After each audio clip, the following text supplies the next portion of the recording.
There you go. All right. Just be thankful that didn't happen in the second round of the playoffs.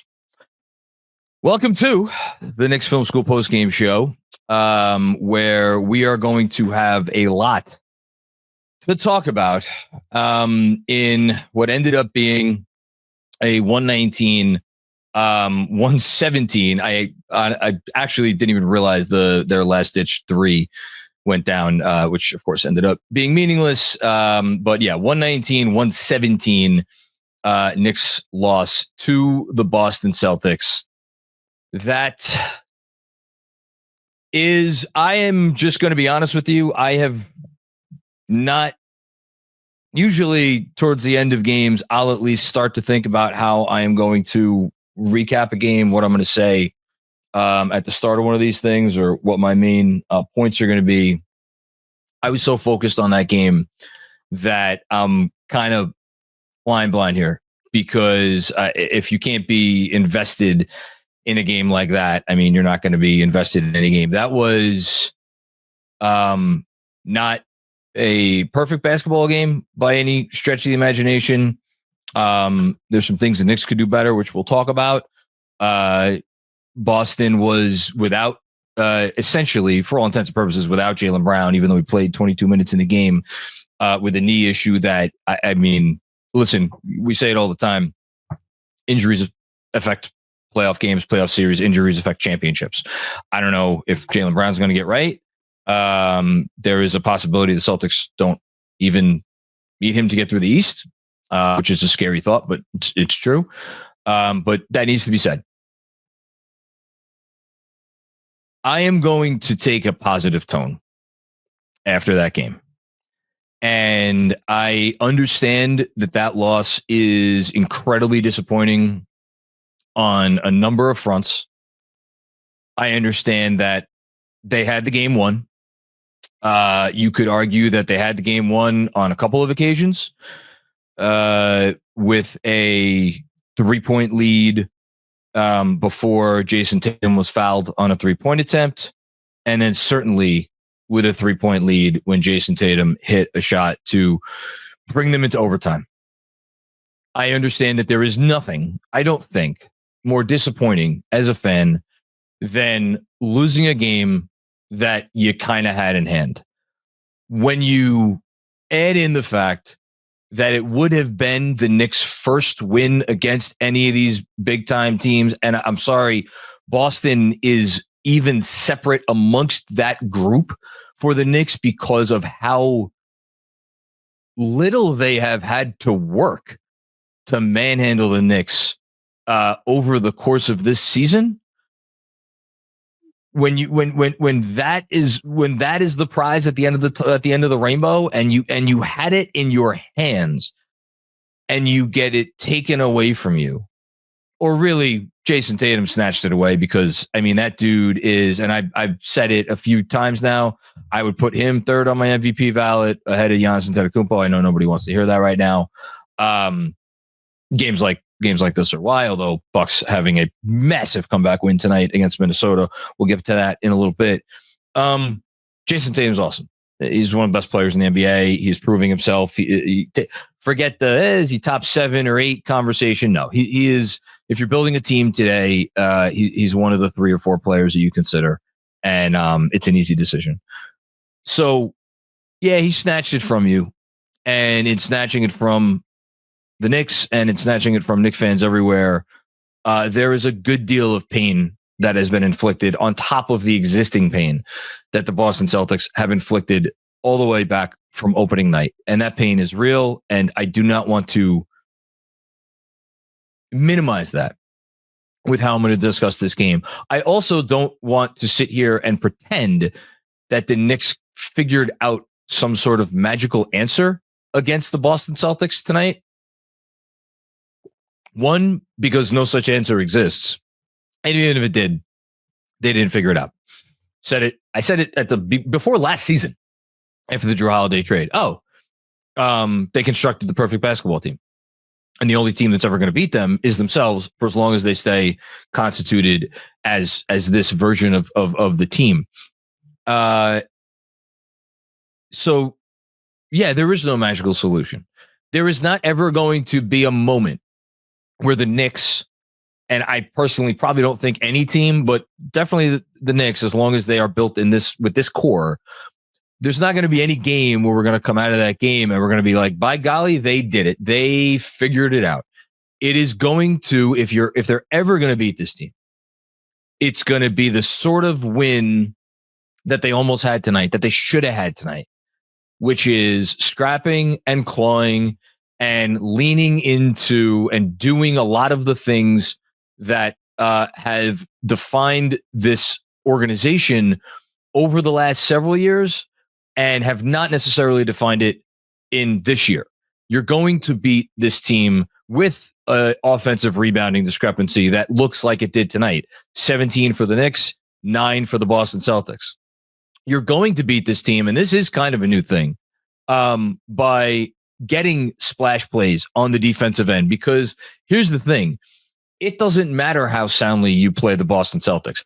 Were there mistakes made tonight for the Knicks defensively, including a absolute just, your heart falls into the pit of your stomach and then just keeps going and slides out your ass, falling asleep on an inbounds play that I would rather never discuss again and think about again.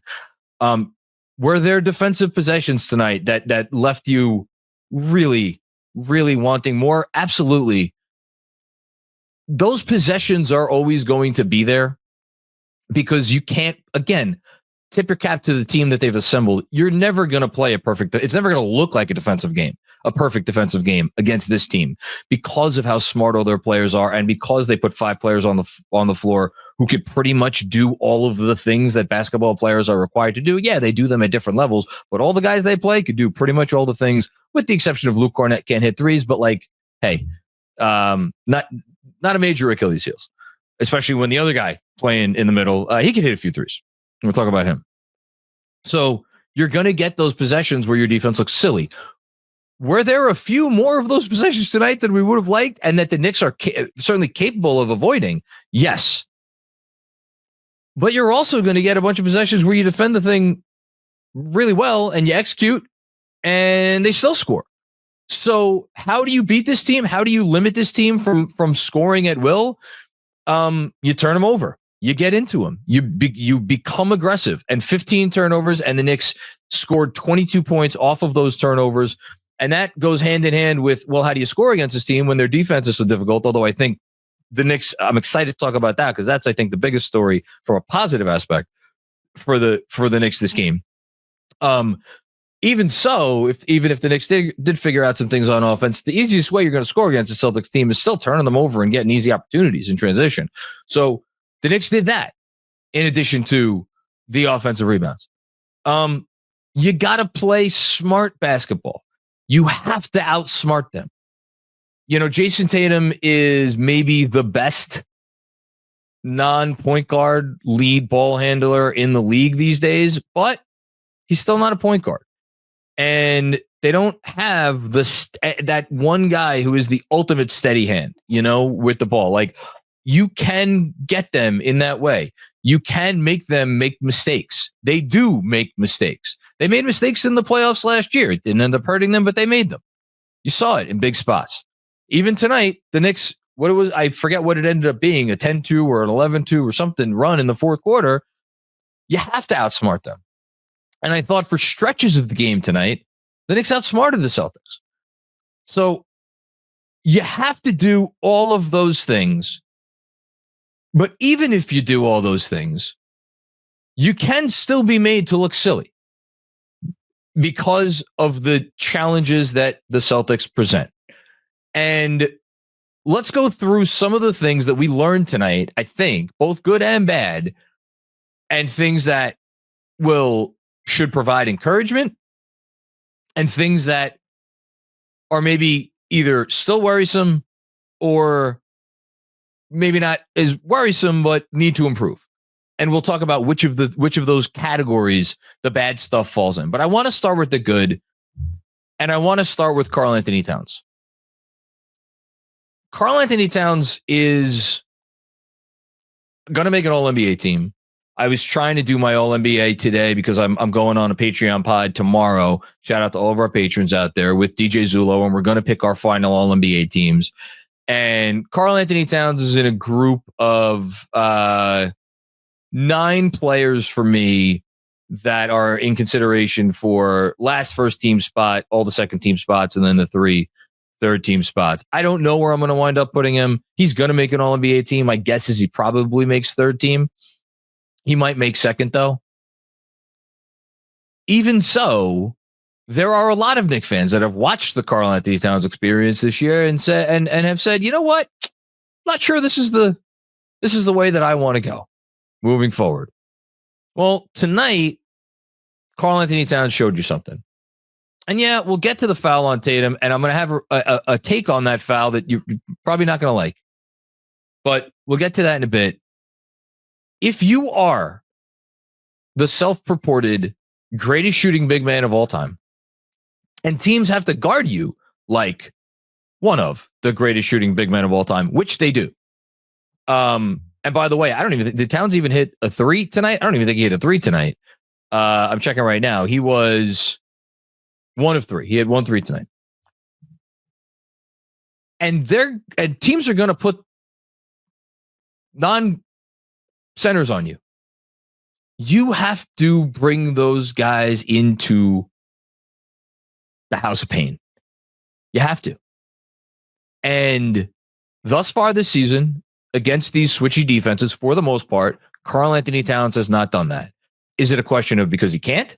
Is it a question of because he's unwilling? We didn't know the answer. But what we started to see while Jalen Brunson went out is more and more of that from Karl-Anthony Towns. And that all led up to tonight, because tonight, Karl-Anthony Towns took on that challenge head on, and he absolutely answered the bell.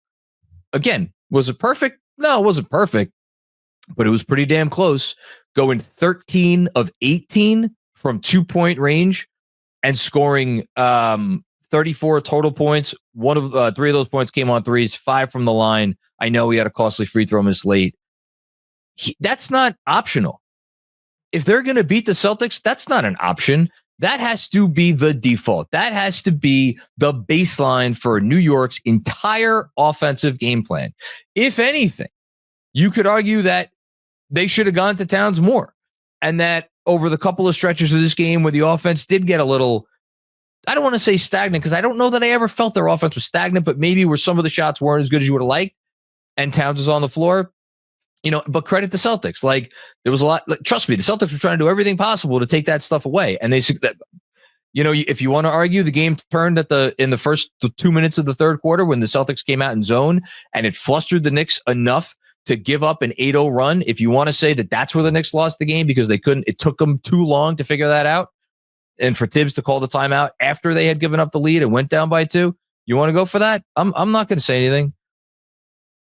It all counts. And moments like that, and people, I'm trying not to go on a rant here.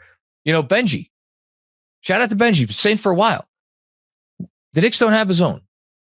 Is it because we want the Knicks to play zone every possession, or even because we want them to play zone for stretches of every game? No. But if you could throw a monkey wrench that flusters a team for 2-3 minutes, that could be the difference in a game, and that could be the difference in a playoff series. And again, I started the thing by saying, thank the good Lord this was not in the second round, because we'd be thinking about those 3 minutes potentially as, oh my God, that's where the game turned. So, but neither here nor there. Cat was great. Cat was great on offense. And you know what? Let's stick with Cat for a minute before we talk about some of the other stuff. Defensively, the bad, as it often is with Karl-Anthony Towns, was very bad. When you see him in a different zip code than a Kristaps Porzingis or a Jason Tatum coming around a screen, or after Karl is up at the level of the screen and then retreats, you're like, come on, man. And look, people are going to blame it on the coach because they always blame it on the coach. It's fine. regardless of what anybody says.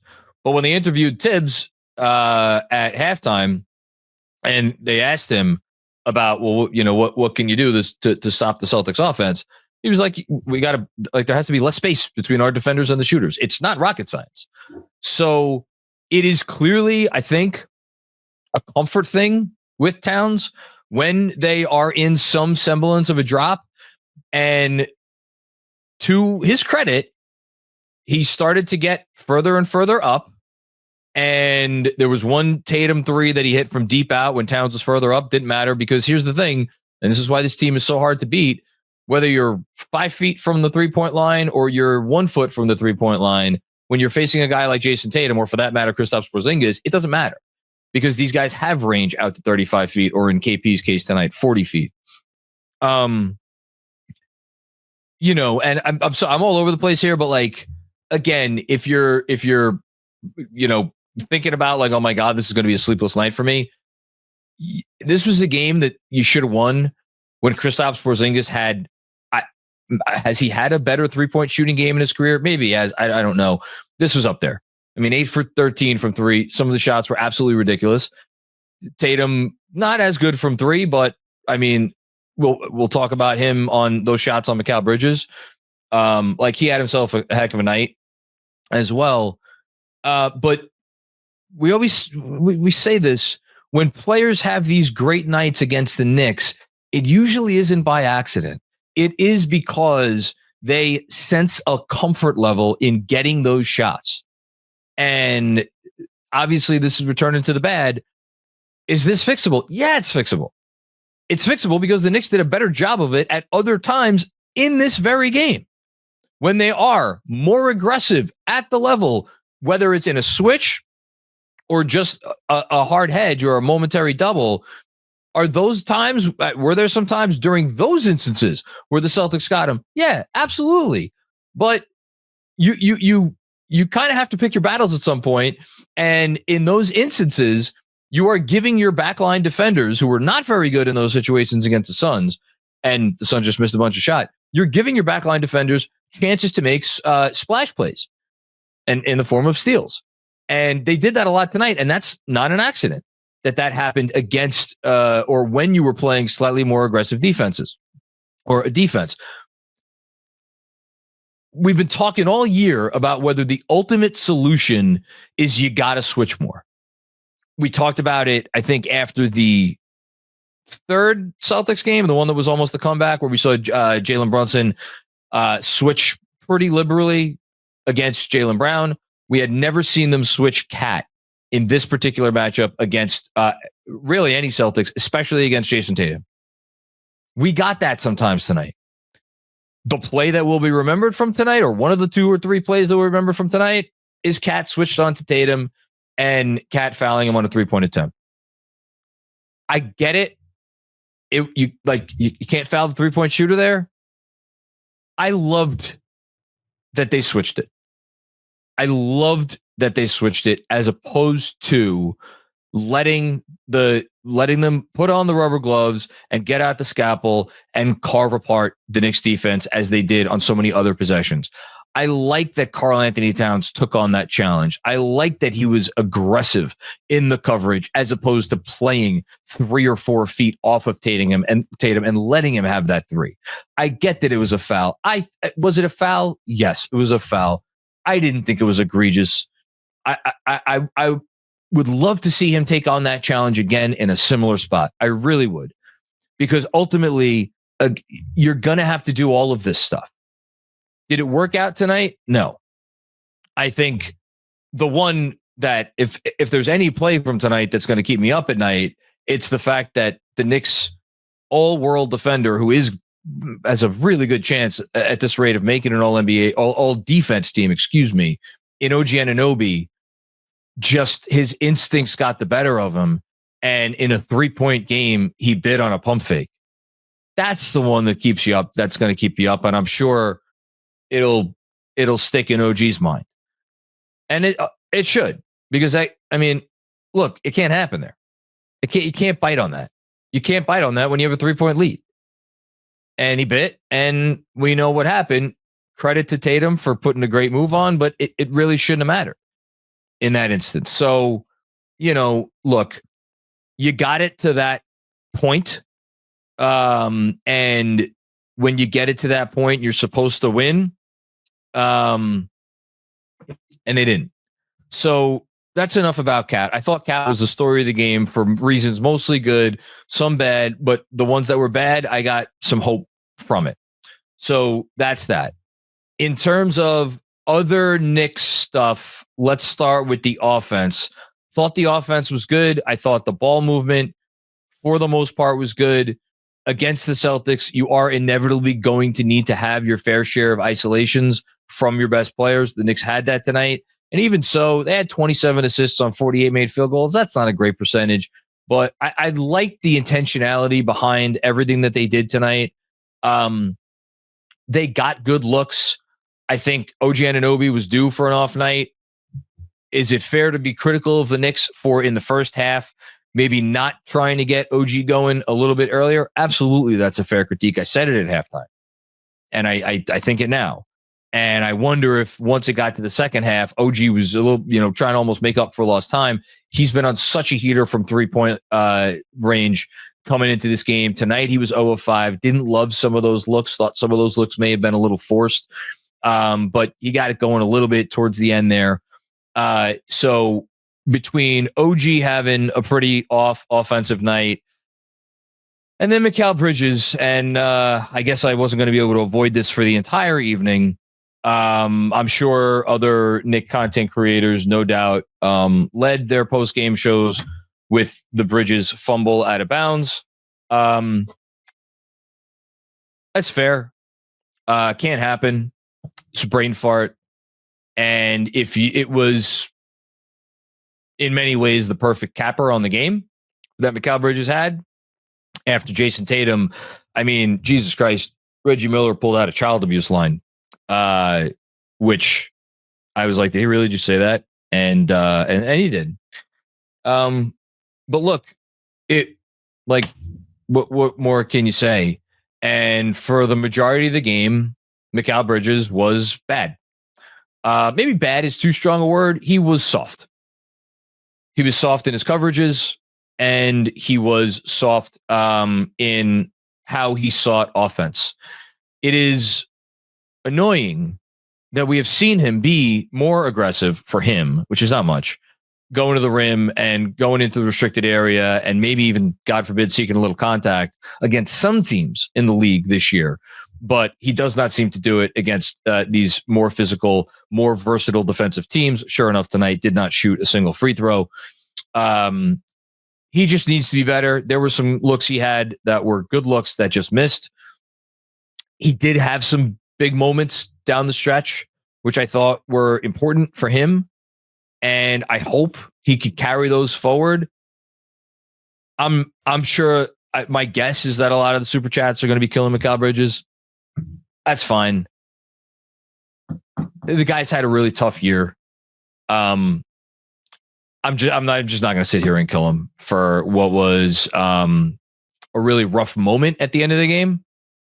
And for right now, there is an MVP level player who just has his number. That's just the reality. It's not something he needs to necessarily hang his head about. The 5 first-round picks of it all, it's always going to be there in the back of your mind when you're thinking about stuff like this, when you're analyzing a game like this, when you're analyzing whether or not, why do we always seem to lose to this team? Oh, that's where we expended our assets. Oh, okay. Yeah, that makes sense. It's frustrating. And he needs to be better. I mean, there's no two ways about it. He needs to be better. Although, again, as Reggie said multiple times, I don't know how you play better defense on Jason Tatum. The way you play better defense on Jason Tatum is to have OG Anunoby on him, which was the case for most of the game. Where I want to correct the broadcast, and it's not like they all of a sudden decide to switch OG Anunoby onto Jason Tatum. They had OG Anunoby on Jason Tatum for vast majority of the first half, and on many possessions, he started on Jason Tatum, and the Celtics were getting that switch. We could have a longer conversation about whether or not the Knicks should concede that specific switch. Personally, I will concede it 10 times out of 10. I understand what Mikal Bridges, or what Jason Tatum did to Mikal Bridges on those mid-range shots. I understand those 2 points feel like 6 points in the moment. I'm still conceding the switch because you know why? The alternative is what the Celtics want you to do. They want to get you in rotations. They want to have drive, kick, boom, open three. That's their lifeblood. That's how they beat you.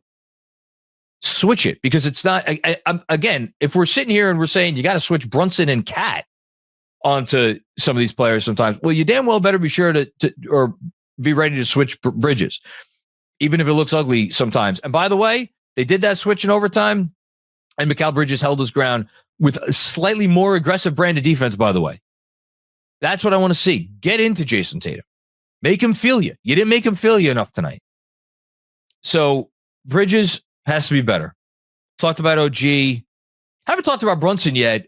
Maybe another thing that we should be really encouraged about from this game. Jalen Brunson looked kind of sort of like Jalen Brunson. Ended up 5 of 12 from deep. Had 2 pretty decent opportunities there late in overtime. Missed both of them. It's unfortunate. I'm not going to hold those against him. I thought for him to come out in his second game back, think about that. His second game back from a month-long injury, went out and had 27 points on 21 shots and 9 assists to 2 turnovers against that Celtics team. That should have everybody. Maybe that might be actually the thing that's more encouraging from this game than Karl's performance on offense. Is the balance still perfect, or is the balance perfect yet? No. Last game, we saw Jalen Brunson defer a little bit too much. This game, maybe there was a little bit too much Brunson with the ball and not enough getting others involved. That's going to be a challenge for the Knicks moving forward. Figuring out that balance. Is it? I keep repeating myself, but was it perfect? No. Were there reasons to be really optimistic? Yes. The last starter I haven't talked about is Josh Hart. I thought Josh Hart played a phenomenal game. I know he didn't shoot it well, didn't make a 3, took 4, missed all 4. He was 5 of 14 from the field overall, made half of his 2-point shots.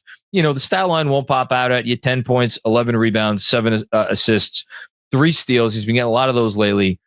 I thought tonight Josh Hart reminded everybody why he needs to play a big role for the Knicks if they're going to do anything in the playoffs. Reasonable minds may disagree. What that guy gave the Knicks for, what did he play? 48 minutes? I mean, the energy from maybe not minute 1. He actually started the game without the best energy because he had a ball snatch from him.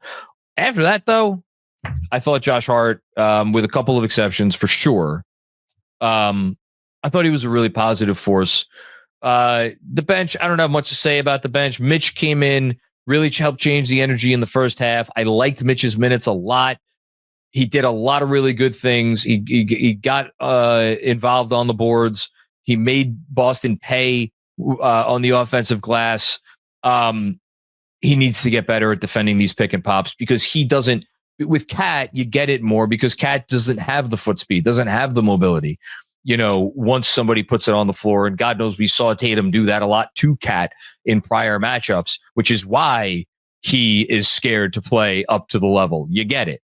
Mitch, man, you want to talk about yourself as an all-NBA level defender when healthy? Well, then you ain't got no excuse not to be playing up to the level. You just don't have an excuse other than, I fell asleep. Well, you can't fall asleep against these Boston teams. So for as much good as Mitch did, he has to be cleaner and better. I think that can improve.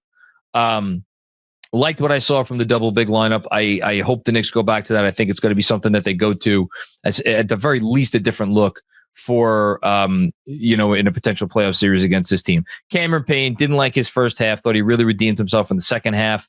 Landry Shamet, don't have much to say about him. Last guy I haven't talked about, Deuce McBride.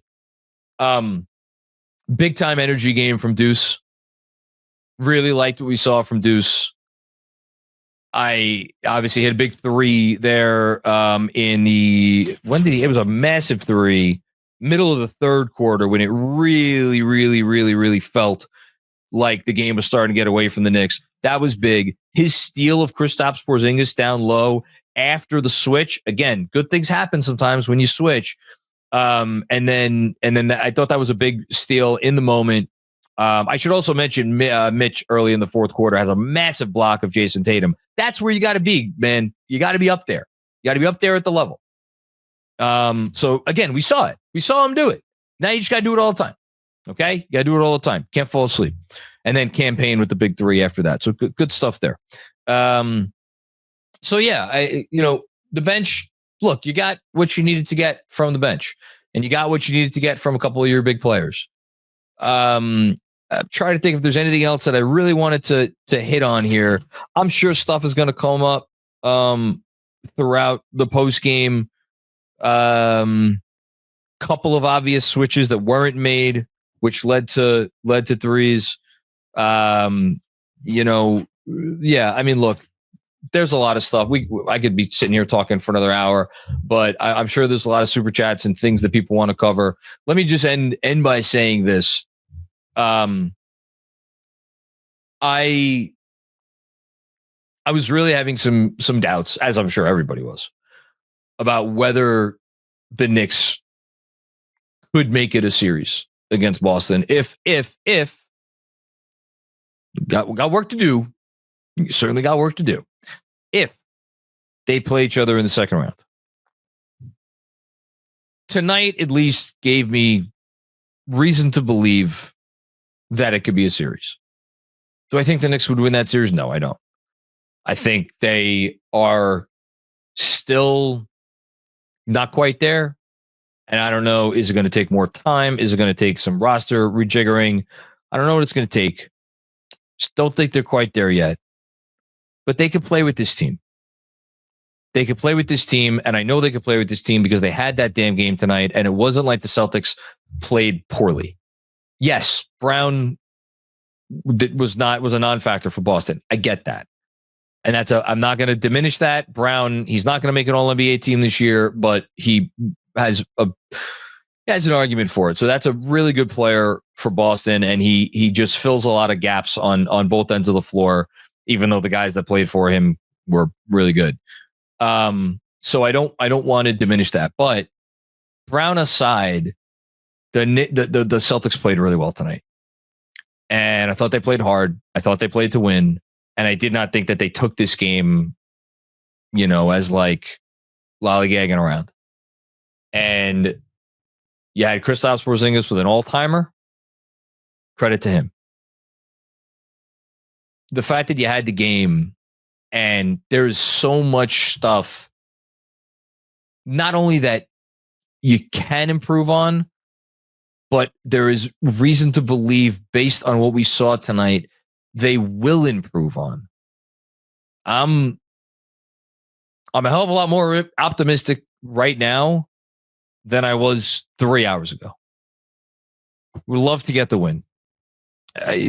You would have loved to get the win. They would have loved to get the win. But sometimes it doesn't go your way. But as is said sometimes, you win or you learn. And in this instance, the Knicks will hopefully do some learning. Okay, there you go.